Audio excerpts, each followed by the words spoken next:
Welcome to Oracle ADF TV. My name is Frank Imphius and I'm from the Oracle GA Developer and ADF Product Management team. In this session I talk about programming best practices for the view layer. Now if we're building web applications, the view layer is ADF Faces. Now ADF Faces provides a lot more than rich components. It comes also with framework behavior. For instance, a pluggable look and feel using skinning or accessibility features, drag and drop, and as well like touch gesture support, which you would need to run applications that you build with ADF Faces, for instance, on a mobile device like a tablet. In addition to that, we have partial refresh behavior, partial submit, everything that kind of wraps the Ajax behavior that is underlying in ADF Faces. Now for programming best practices, let's have a look now what that is included in. So first of all, we have to talk about backing beans. Now backing beans are a special use case of a managed bean in which the bean has a one-on-one association with a page. And the association is due to component bindings, where for instance you have a table or input text component referenced to a setter-getter pair in a managed bean. And I'm not talking about the value of the component, I'm talking about the component itself. There's a bindings property that you can reference to a managed bean, and this way in your Java code you get access to the component to manipulate the component in response to an action like a command button being pressed or the value change list on another component. However, there are disadvantages that come with this approach. One of them is that those bean references have to live in a bean in request scope or in backing bean scope. And the reason for this is that UI components in Java surfaces are not serializable. Otherwise, if you put this into a longer scope, you probably will see an exception being thrown. The second disadvantage is that your code base is increasing big times, because if you have one managed bean that you associate with a specific page and you have a lot of pages, you can imagine if there's no specific need for having backing beans, then it's better to avoid the backing bean, because otherwise you're just blurring your code line. Even if you have the need for a backing bean, if you need to have a handle to a component, there are alternative solutions. One is, for instance, to have a relative search for a component. Now, if you execute Java code from an action, or if you have Java code invoked by a value change event, then this event contains a reference to the component that actually invoked the event.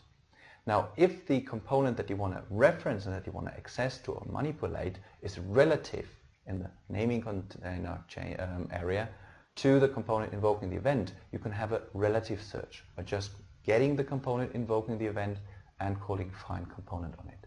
You can of course also perform a UI level search where you just go from the view root down to where to find the component, or there's a Trinity.helper class that helps you as well with that. So recommendation really is think twice before you create real backing beans, because often there's no need for this and there are alternative solutions that perform much better. When you have to create backing beans though, and I'm saying that it's not always possible to ignore it, because just for the sake of convenience you might decide to have a backing bean. If so, and if potentially the functionality of two backing beans is the same because of the pages are looking similar, avoid using the same physical bean.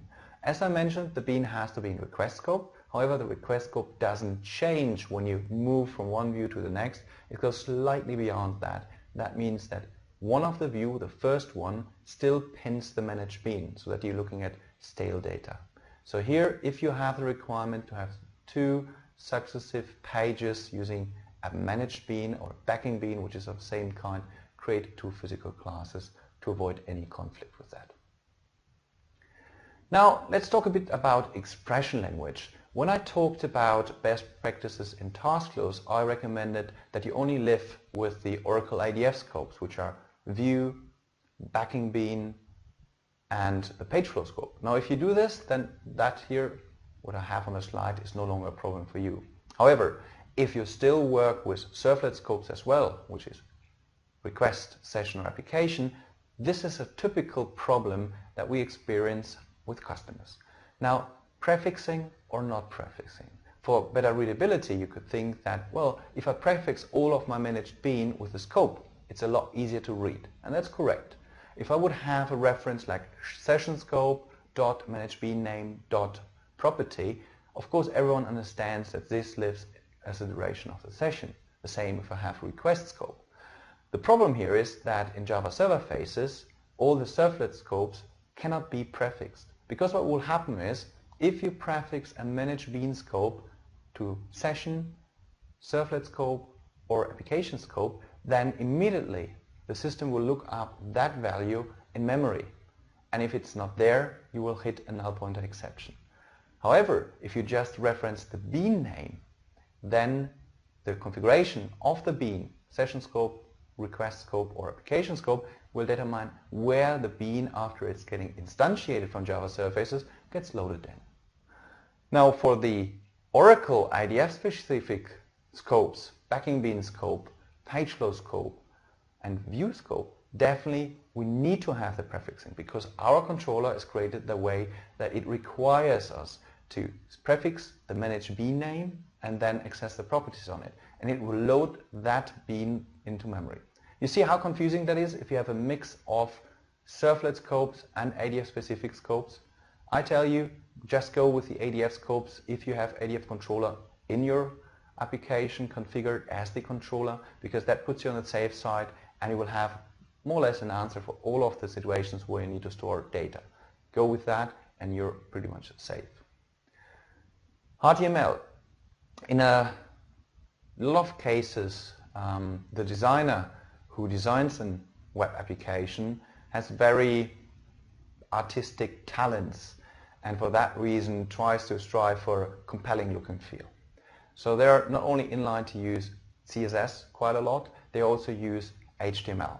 And if you believe it or not, all of the internet is a square, because most of the UIs that you see and most of the layouts are built based on a table grid cell layout.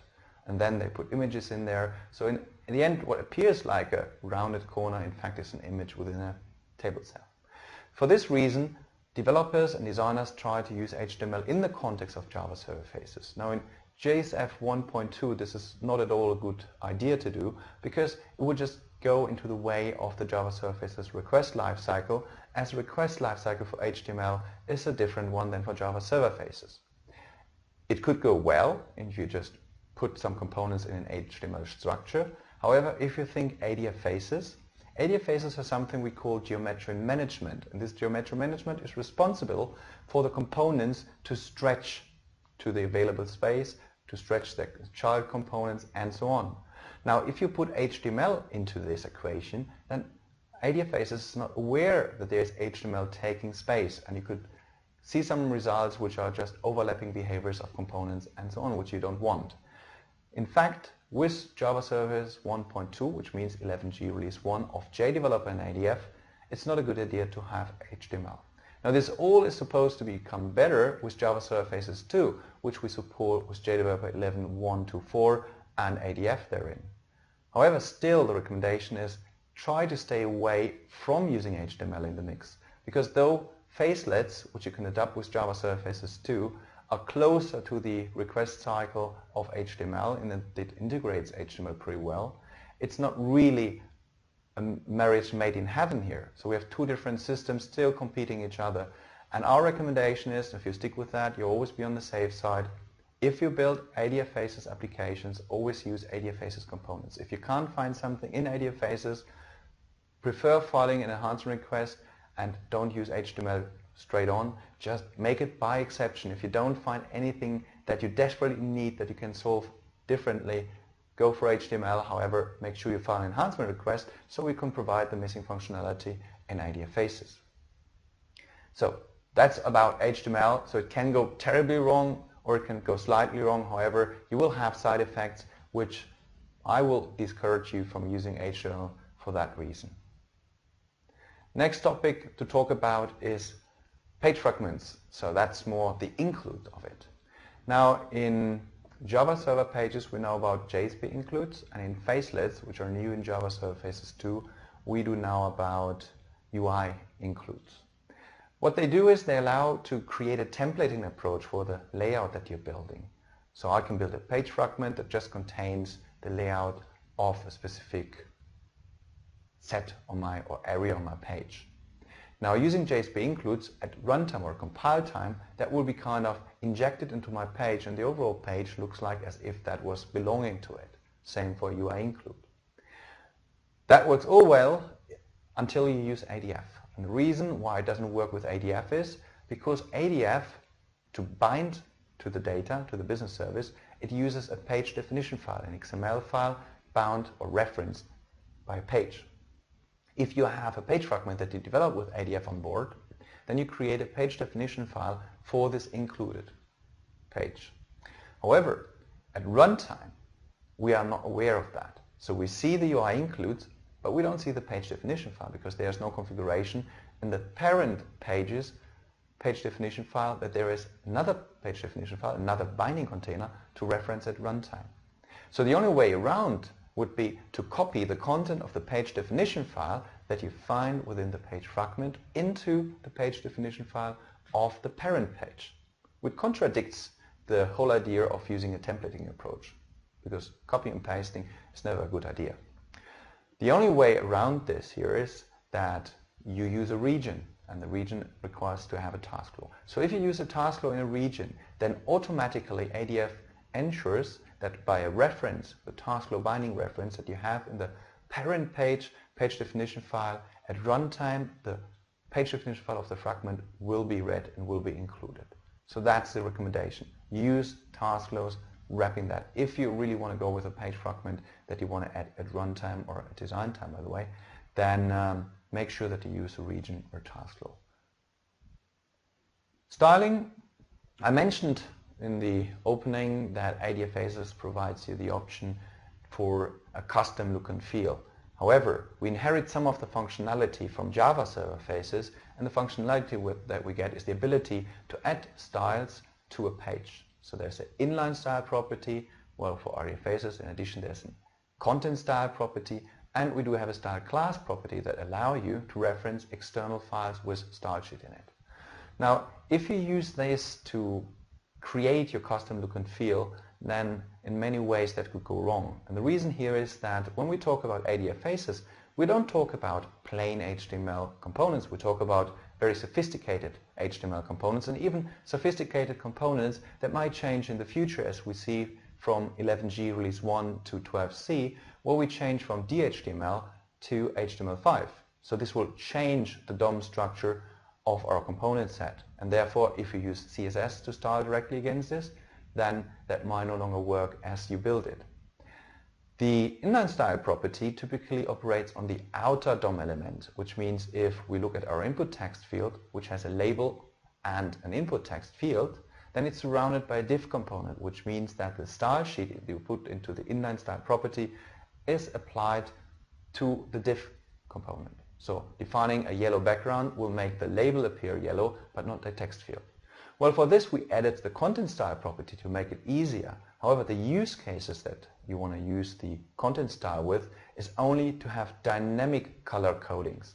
Like you run a table, and in the table you have input text components, and then based on the table cell value, you want a background color, the input text field, green, yellow or red. For this, the content style property is really made for, and you can use it for that. For all of the other aspects, which are not dynamic but just like custom look and feel, get used to skinning, or better, start loving skinning, because skinning comes with so many benefits that you don't get from adding straight CSS into your files. Compression, so we're not bloating up the page in size. We compress CSS when we deliver this to the client. We have skin selectors where very fine-grained accesses to the component areas. Imagine a table. How do you want to skin a table cell component, or how do you want to skin a table header? Now we have selectors for that.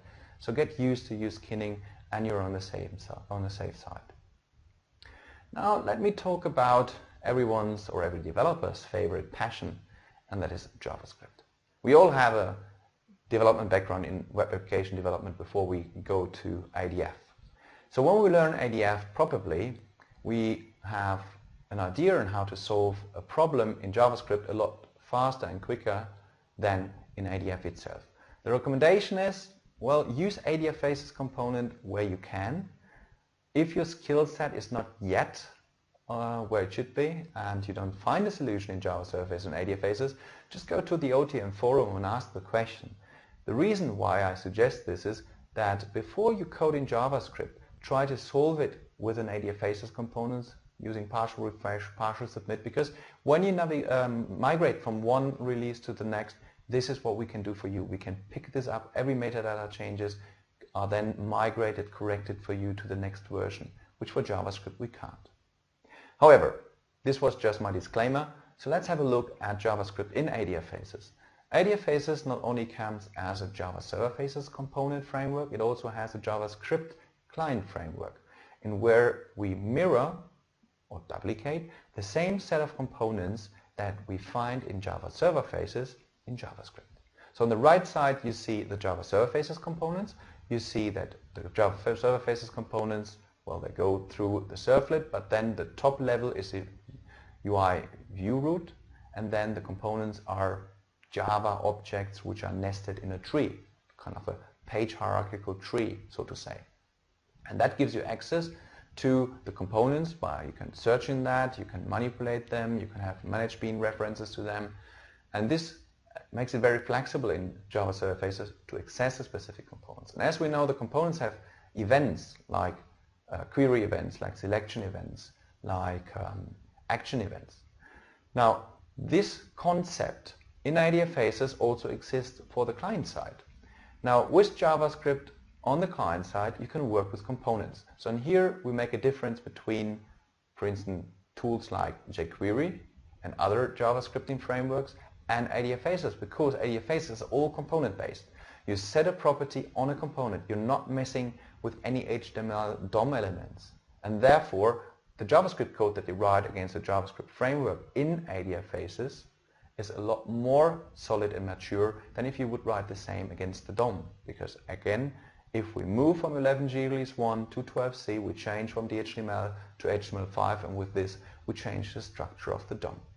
Now, if you code it today with ADF Faces client-side JavaScript framework, then this will not change because the API that we provide is the same, independent from what the rendering is. Now, on the client side, we do have components, I mentioned that, and we have public APIs. They all start with ADF up front. So where on the server side we have a rich text input field, we have an ADF rich text input field on the client side in JavaScript. What you need to do to enable JavaScript on the client side is you have to make sure that the component is represented in JavaScript, because ADF Faces is a hybrid approach. That means that whatever we can generate in HTML, we do that. If we require a JavaScript object, like for instance for tables because they have a behavior, then we render JavaScript objects. For you to have a specific JavaScript object created for a specific component that you want to access from JavaScript, you have to set the client component property to true. Or you add an AF client listener. The AF client listener is our way to listen for an event on a component which is beyond of the normal JavaScript DOM events like click or button pressed. You also see that on this image there are peer objects. Now these peer objects are internal details only, don't use them. Because what they do is they actually do the certified translation between the public UI and API to whatever browser you use. So there's a peer object for Internet Explorer, there are peer objects for Firefox, for Safari, and so on. And these peer objects are internal implementation details that might change without further notification. So stay away from using that in your code, just stick with the public APIs, and these public APIs are well documented in the Java docs. So recommendation of best practices: use JavaScript by exception, very important. Don't overuse JavaScript. So even if you know the solution in JavaScript immediately and you think it will save you time, it actually will cost you time when you migrate to the next release, as you will have to look into this. Put all your JavaScript files into external JavaScript files. Don't put them as part of the page, because you're duplicating code, and that will sooner or later just lead to inconsistent behavior in your own application. Always code against the ADF Faces components, never against the DOM. Leverage ADF Faces component events like query events, selection events that also exist on the client side. And don't use JavaScript that we put intentionally into internal packages. Our JavaScript client-side framework is created such that we have a package structure, and this package structure has the name internal in it for those components that we consider to be framework internal. And again, the same as for Java. In Java and in JavaScript, we have no way to hide components from you that are internally used by the framework. If there is a component that we need to be public but still only be used by the framework, the only way to do this is to document it or to flag it. And this is what we do with internal. If you look at the JavaScript documentation, the JavaScript docs, then all of the components and APIs that are internal all have a big fat red rectangle with text in it explaining not to use it. So unless you cannot read, I recommend do what the page says, don't use it because that might get you into trouble. So best practices to stay away from that. This concludes the best practices that we have to record on all layers on ADF. So I started with ADF business components, then hit controller, ADF binding, and this is the last recording about ADF Faces. Now if this is the first recording you watch, you might want to go back and watch the other 3 as well. If this is your entry point into ADF TV, I recommend you go back and start from the beginning because there's no better place to learn about ADF than ADF TV.